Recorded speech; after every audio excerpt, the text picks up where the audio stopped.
America को अब सच सुनने की जरूरत है, क्योंकि ये डेट बॉम्ब किसी दूसरे देश को नहीं बल्कि खुद अमेरिका को अंदर से तबाह कर सकता है। 36 ट्रिलियन डॉलर्स का नेशनल डेट सिर्फ एक नंबर नहीं है, ये एक ऐसा फाइनेंशियल ब्लैक होल है जो हर दिन और गहरा होता जा रहा है। इंटरनेशनल मॉनेटरी फंड यानी IMF की रिपोर्ट साफ कहती है कि ये डेट हर साल एक्सपोनेंशियल स्पीड से बढ़ रहा है और अगर इसी पेस से चलता रहा तो आने वाले कुछ सालों में अमेरिका सिर्फ इंटरेस्ट पेमेंट्स चुकाने के लिए ही ट्रिलियंस खर्च करेगा।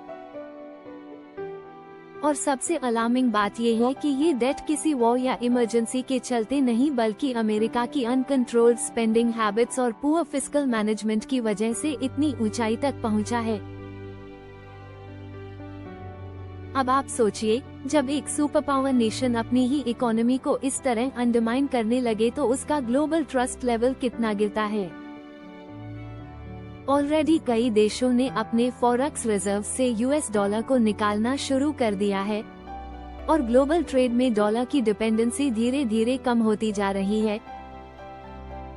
डेट बॉम्ब की सबसे बड़ी प्रॉब्लम ये है कि इसका कोई फिक्स्ड टाइमर नहीं है, लेकिन इसका असर एक दिन अचानक ही एक्सप्लोड कर सकता है, जैसे हाउसिंग बबल की तरह, जैसे 2008 की तरह। और जब ये ब्लास्ट होगा तो सिर्फ अमेरिका ही नहीं, पूरी ग्लोबल इकोनॉमी उसकी चपेट में आ सकती है। तो चलिए अब ये समझना जरूरी है कि अमेरिका ने दुनिया को तो कई तरह के बॉम्ब्स दिए हैं, nuclear bomb, hydrogen bomb, even neutron bomb, लेकिन जो सबसे डेंजरस और साइलेंट किलर है वो है उसका खुद का बनाया हुआ 36 ट्रिलियन डॉलर्स का डेट बॉम्ब। और अगर अभी भी लीडरशिप नहीं जागी तो ये टिकिंग टाइम बॉम्ब एक दिन पूरी फाइनेंशियल स्टेबिलिटी को उड़ा देगा। IMF ने अब ऑफिशियली वार्निंग दे दी है और ये कोई एग्जैजरेशन नहीं है बल्कि एक हार्श रियलिटी है जो पूरी दुनिया के सामने रख दी गई है। अमेरिकन डेट अब एक टिकिंग टाइम बॉम्ब बन चुका है जो हर सेकंड के साथ और ज्यादा खतरनाक होता जा रहा है। अभी US का टोटल डेट करीब 36.2 ट्रिलियन डॉलर्स तक पहुंच चुका है और एक्सपर्ट्स का कहना है कि आने वाले कुछ सालों में इसमें और 25 ट्रिलियन का एडिशन हो सकता है। ये दुनिया का सबसे बड़ा सॉवरेन डेट है, किसी भी दूसरे देश के मुकाबले में इसका कोई कंपैरिजन नहीं है।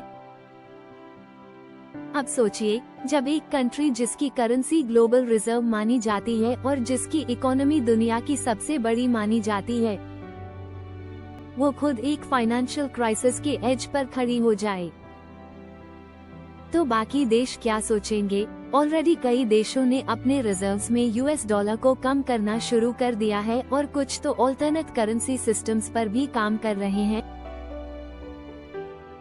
इससे साफ पता चलता है कि अमेरिका का ग्लोबल फाइनेंशियल ट्रस्ट धीरे धीरे इरोजन की तरफ बढ़ रहा है। IMF की ये वार्निंग सिर्फ एक सजेशन नहीं बल्कि एक रेड अलर्ट है। अगर तुरंत फिस्कल रिफॉर्म्स नहीं किए गए, अगर अनकंट्रोल्ड स्पेंडिंग बंद नहीं हुई और अगर मॉनेटरी डिसिप्लिन वापस नहीं लाया गया, तो ये बॉम्ब डेटोनेट हो जाएगा और उस वक्त ना वॉल स्ट्रीट बचेगा, ना ही ग्लोबल फाइनेंशियल सिस्टम का भरोसा।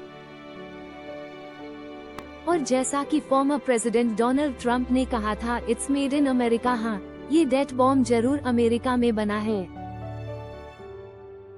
लेकिन दुख की बात ये है कि ये ना तो अमेरिका को ग्रेट बना रहा है और ना ही स्टेबल। इंस्टेड ये उसी फाउंडेशन को कमजोर कर रहा है जिस पर डेकेड से अमेरिका ने अपनी सुपर पावर आइडेंटिटी बनाई थी।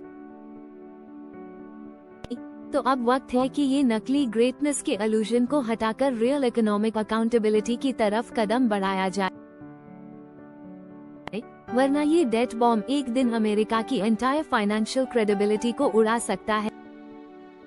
36 ट्रिलियन डॉलर कितना होता है? चलिए थोड़ा पर्सपेक्टिव में समझते हैं। ये अमाउंट इतना बड़ा है कि अगर आप चाइना, जापान, इंडिया, UK और जर्मनी जैसी दुनिया की सबसे बड़ी इकोनॉमीज की GDP को भी मिला दें, तब भी ये टोटल 36 ट्रिलियन डॉलर के आसपास नहीं पहुंचता। इमेजिन कीजिए, दुनिया की आधी इकोनॉमी का टोटल आउटपुट एक तरफ और अकेले अमेरिका का डेट दूसरी तरफ। ये सिर्फ एक नंबर नहीं है, ये एक मैसिव वार्निंग है। IMF ने ऑलरेडी साफ कर दिया है कि ये डेट सस्टेनेबल नहीं है और अगर जल्द कंट्रोल नहीं किया गया तो ग्लोबल इकोनॉमी भी इसकी चपेट में आ सकती है। क्रेडिट रेटिंग एजेंसीज जैसे मूडीज और फिच ने भी अमेरिका की फाइनेंशियल हेल्थ पर रेड फ्लैग दिखाना शुरू कर दिया है। उनकी रिपोर्ट्स में साफ लिखा है कि अगर वॉशिंगटन अपने फिस्कल डिसिप्लिन को रिस्टोर नहीं करता तो आने वाले सालों में यूएस की क्रेडिट वर्दीनेस पर सीरियस खतरा हो सकता है। अब बात करें ट्रेजरी सेक्रेटरी जैनेट येलन की। उन्होंने ओपनली एडमिट किया है कि लॉमेकर्स के पास डेट लिमिट रेज करने के लिए ज्यादा समय नहीं बचा है। अगर डेट सीलिंग समय पर इंक्रीज नहीं हुआ तो यूएस गवर्नमेंट अपने पेमेंट्स तक डिफॉल्ट कर सकती है, यानी social security payments, military salaries और even interest on existing debt भी डिले हो सकता है। इसका रिपल इफेक्ट पूरी दुनिया की फाइनेंशियल मार्केट्स पर पड़ेगा। और सबसे बड़ी चिंता की बात, दुनिया अब जेन्युइनली डर रही है कि कहीं अमेरिका एक और इकोनॉमिक डिजास्टर ना क्रिएट कर दे। ग्रेट रिसेशन 2008 में आया था, फिर पैंडेमिक रिसेशन 2020 में, और अब सभी यही दुआ कर रहे हैं कि कहीं द ग्रेट रिसेशन पार्ट 3 ना आने लगे। लेकिन अगर फिस्कल इररिस्पॉन्सिबिलिटी यही रही तो ये सिर्फ इमेजिनेशन नहीं, एक पेनफुल रियलिटी बन सकती है जो न सिर्फ अमेरिका बल्कि पूरी दुनिया को इकोनॉमिकली शेक कर सकती है। गवर्नमेंट एक एस्ट्रोनॉमिकल अमाउंट का टैक्स कलेक्ट कर रही है जनता से, और वो भी हर कैटेगरी में income tax, payroll tax, corporate tax, capital gains tax, tariffs, fuel tax और भी बहुत कुछ। फिर भी यूएस आज एक classic late stage big debt crisis के बिल्कुल एज पर खड़ा है। ये कोई मामूली चिंता नहीं है, ये वो फेज होता है जब इकोनॉमी दिखने में तो स्ट्रॉन्ग लगती है लेकिन अंदर से पूरी तरह हॉलो हो चुकी होती है। और यही हो रहा है यूएस के साथ।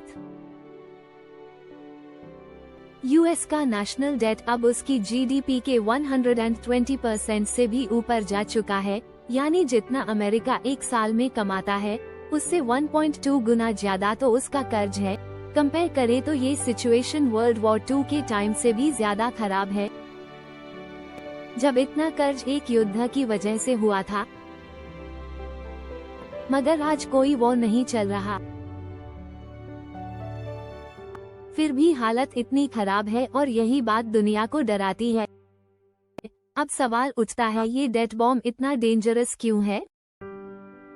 सिंपल लॉजिक है, जब किसी कंट्री का डेट लिमिट क्रॉस करता है तो इंटरेस्ट पेमेंट्स भी एक्सपोनेंशियली बढ़ने लगते हैं, और जब ट्रिलियंस ऑफ डॉलर्स सिर्फ इंटरेस्ट चुकाने में जा रहे हों तो इंफ्रास्ट्रक्चर, एजुकेशन, हेल्थ केयर जैसी जरूरी चीजों पर पैसा लगाना नामुमकिन हो जाता है।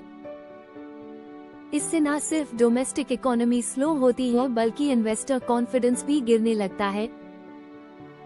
और इंडिया की बात करें तो इसका सबसे बड़ा इम्पैक्ट हमें डॉलर डिपेंडेंट सेक्टर्स में देखने को मिलेगा,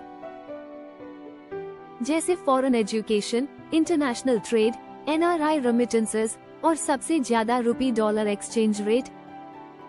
अगर यूएस इकोनॉमी अनस्टेबल होती है और डॉलर वीक होता है तो शॉर्ट टर्म में रुपी की वैल्यू बढ़ सकती है, लेकिन लॉन्ग टर्म में वॉलेटिलिटी इतनी बढ़ेगी कि इंडियन एक्सपोर्टर्स और इन्वेस्टर्स को बहुत भारी नुकसान उठाना पड़ सकता है।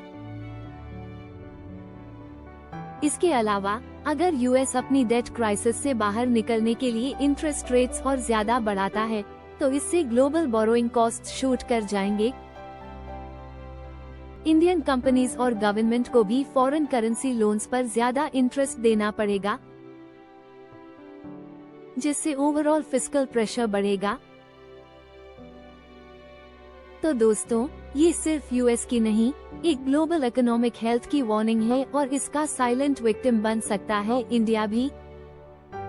अमेरिकन इकोनॉमिक क्राइसिस को समझने के लिए हमें 4 ब्रूटल ट्रूथ्स को समझना बेहद जरूरी है और इन ट्रूथ्स को समझे बिना हम पूरी पिक्चर को डिकोड नहीं कर सकते। सबसे पहला ब्रूटल ट्रूथ ये है कि अमेरिका को सिर्फ स्पेंडिंग प्रॉब्लम नहीं है, बल्कि उसे एक जेन जेड स्टाइल स्पेंडिंग डिसऑर्डर है। जैसे आज की जेन जेड जनरेशन 3000 रुपीज कमाती है लेकिन 20,000 रुपीज के जॉर्डन्स एमी पर खरीद लेती है, वैसे ही अमेरिका भी अपनी इनकम से कहीं ज्यादा खर्च करता है, वो भी बिना किसी गिल्ट के। हर साल ट्रिलियंस ऑफ डॉलर्स का खर्च सिर्फ मिलिट्री प्रेजेंस मेंटेन करने और अपनी फॉरेन पॉलिसी को ग्लोबली एनफोर्स करने में चला जाता है।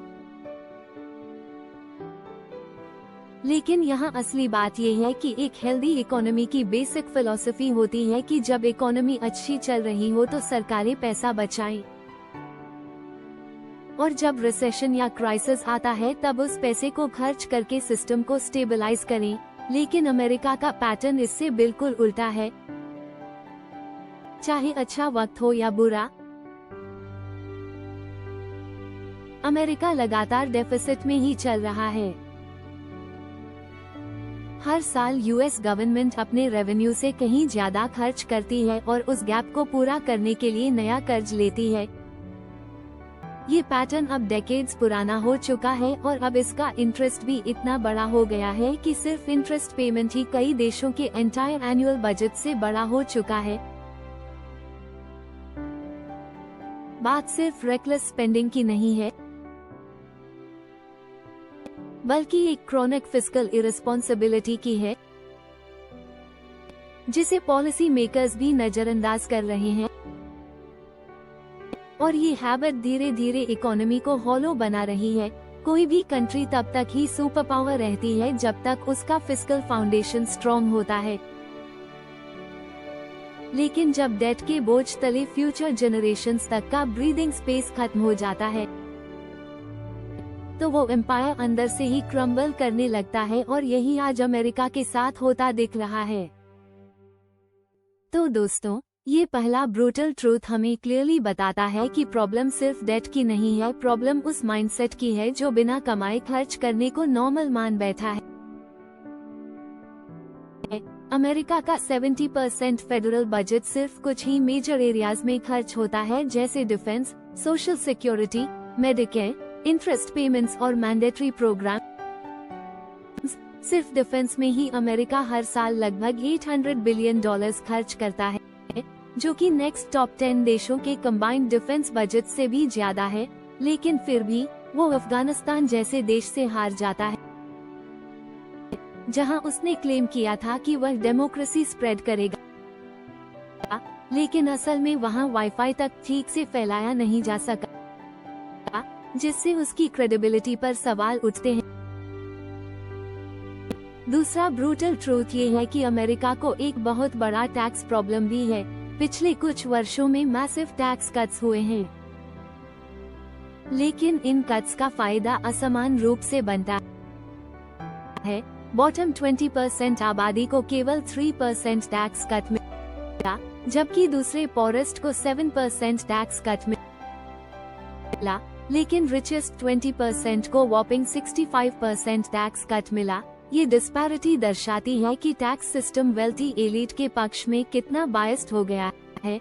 1980s में रोनाल्ड रेगन ने जो थियरी दी थी, जिसे हम ट्रिकल डाउन इकोनॉमिक्स के नाम से जानते हैं, उसका आइडिया था कि अगर रिच लोगों को टैक्स रिलीफ दिया जाएगा तो वे ज्यादा इन्वेस्ट करेंगे, ज्यादा जॉब्स क्रिएट करेंगे और एट द एंड पैसा गरीबों तक पहुंचेगा। लेकिन जिस तरह से रियलिटी अनफोल्ड हुई, उससे पता चला कि ये थियरी काम नहीं करती। इसके बजाय रिच लोग और अमीर होते गए और गरीबों की हालत पहले से ज्यादा खराब हो गई। यही रेगनोमिक्स का डार्क साइड है, जिसने इनकम इनइक्वालिटी को बढ़ावा दिया और मिडिल क्लास को कमजोर कर दिया। तो दोस्तों, ये दूसरी बड़ी वजह है कि अमेरिका का इकोनॉमिक स्ट्रक्चर अब सस्टेनेबल नहीं रहा, क्योंकि टैक्स पॉलिसीज आम जनता के बजाय सिर्फ एलीट क्लास के लिए बनाई जा रही हैं। इससे रेवेन्यू कम होता है और डेट बढ़ता है, जो आगे चलकर पूरे सिस्टम के लिए खतरा बन जाता है। अब आप देखिए, इलॉन मस्क, जेफ बेजोस जैसे रिचेस्ट लोग सिर्फ पिछले 4 सालों में कंबाइंड तौर पर $465 बिलियन और ज्यादा अमीर बन गए हैं। ऑक्सफैम की रिपोर्ट के हिसाब से ये लगभग $14 मिलियन प्रति घंटे की रेट से बढ़ा है, यानी हर घंटे इन अरबपतियों की दौलत इतनी बढ़ रही है जितनी कई गरीबों की साल भर की आमदनी भी नहीं होती। वहीं दूसरी तरफ आज भी करीब 5 बिलियन लोग यानी आधे से ज्यादा दुनिया की आबादी गरीबी में जी रहे हैं। इस असमानता को मापने के लिए एक इंडेक्स है जिसका नाम है जिनी कोएफिशिएंट। ये 0 से 1 के बीच होता है। अगर ये 0 के करीब है तो मतलब समाज में इक्वालिटी ज्यादा है, लेकिन अगर ये 1 के करीब है तो इनइक्वालिटी बहुत ज्यादा है। अमेरिका का जिनी इंडेक्स दिखाता है कि वहाँ इनइक्वालिटी का स्तर बहुत ऊंचा है, जो सोशल और इकोनॉमिक प्रॉब्लम्स को जन्म देता है। अब चलते हैं अगले ब्रूटल ट्रूथ पर। अमेरिका का बोरोइंग एडिक्शन, टैक्स कट्स और स्पेंडिंग बढ़ाने का कॉम्बो जब एक साथ होता है तो सरकार को अपने खर्चों को पूरा करने के लिए एक्सटर्नल बोरोइंग यानी लोन्स पर डिपेंडेंट रहना पड़ता है। यही वजह है कि अमेरिका का नेशनल डेट लगातार बढ़ रहा है। पिछले कुछ सालों में इंटरेस्ट पेमेंट्स इतनी बढ़ गई हैं कि अब वो लगभग पूरे डिफेंस बजट के बराबर हो गई हैं। सबसे बड़ी चिंता की बात यह है कि अगर इंटरेस्ट रेट्स और बढ़ते रहे तो अमेरिका सिर्फ अपने लोन्स के इंटरेस्ट चुकाने में ही फंसा रहेगा और देश बैंकक्रप्ट हो सकता है। ऐसे में बोरोइंग एडिक्शन ने अमेरिका को एक ऐसे फाइनेंशियल संकट की ओर धकेल दिया है जहां डेट का बोझ इतना भारी हो जाएगा कि उसकी रीपेमेंट इम्पॉसिबल हो जाएगी। ये कंडीशन ग्लोबल इकोनॉमी पर भी डीप इफेक्ट डाल सकती है। डेट सीलिंग को बार बार रेज करना आज एक आम बात हो गई है, लेकिन इसका मतलब ये है कि अमेरिका अपनी क्रेडिट कार्ड की लिमिट बिना कोई रीपेमेंट किए लगातार बढ़ा रहा है। ये एक ऐसा पैटर्न बन गया है जो धीरे धीरे इकोनॉमी को कोलैप्स की तरफ ले जा रहा है। और यहाँ सबसे बड़ी चिंता ये है कि अगर यूएस इकोनॉमी गिर गई तो इसका डोमिनो इफेक्ट पूरी दुनिया पर पड़ेगा, जिसमें इंडिया भी शामिल है, क्योंकि अभी भी डॉलर ग्लोबल रिजर्व करेंसी है और यूएस ट्रेजरी बॉन्ड्स को दुनिया में सबसे सेफेस्ट इन्वेस्टमेंट माना जाता है। अगर अमेरिका डिफॉल्ट कर गया, यानी अपनी डेट ऑब्लिगेशंस को पूरा नहीं कर पाया, तो ग्लोबल स्टॉक मार्केट्स क्रैश हो सकते हैं। इससे कैपिटल फ्लाइट होगी, इन्वेस्टमेंट रुकेगा और फाइनेंशियल इंस्टेबिलिटी बढ़ेगी। इंडिया के लिए इसका डायरेक्ट मतलब होगा रुपये की वैल्यू में गिरावट, जिससे इंपोर्ट स्पेशली ऑयल जैसे क्रूशियल आइटम्स की कीमतों में जबरदस्त जंप आएगा। इसके चलते इन्फ्लेशन बढ़ेगा जो आम आदमी की जेब पर भारी पड़ेगा। साथ ही इंडिया के एक्सपोर्ट्स भी अफेक्टेड होंगे क्योंकि ग्लोबल डिमांड घटेगी। एनआरआई रेमिटेंसेस पर भी असर पड़ेगा क्योंकि डॉलर वीक होगा और विदेशी रोजगार अट्रैक्टिव होंगे, जो इंडिया की इकोनॉमी के लिए बहुत बड़ी चिंता है। साथ ही जॉब मार्केट में स्लोडाउन आ सकता है क्योंकि इन्वेस्टमेंट कम होगा और कंपनियों के लिए खर्च बढ़ेंगे। तो देखिए, ये सिर्फ अमेरिका का इंटरनल इश्यू नहीं है, ये पूरी दुनिया के लिए एक गंभीर खतरा बन गया है। अगर इस टिकिंग डेट बॉम्ब को जल्दी से डिफ्यूज नहीं किया गया तो जो ब्लास्ट होगा वो सिर्फ वॉल स्ट्रीट तक सीमित नहीं रहेगा, बल्कि दलाल स्ट्रीट पर भी साफ सुनाई देगा। इसलिए ग्लोबल लीडर्स के लिए ये जरूरी हो गया है कि वे इस क्राइसिस को जल्द से जल्द कंट्रोल करें, वरना इसका इम्पैक्ट हर देश की इकोनॉमी पर भारी पड़ेगा।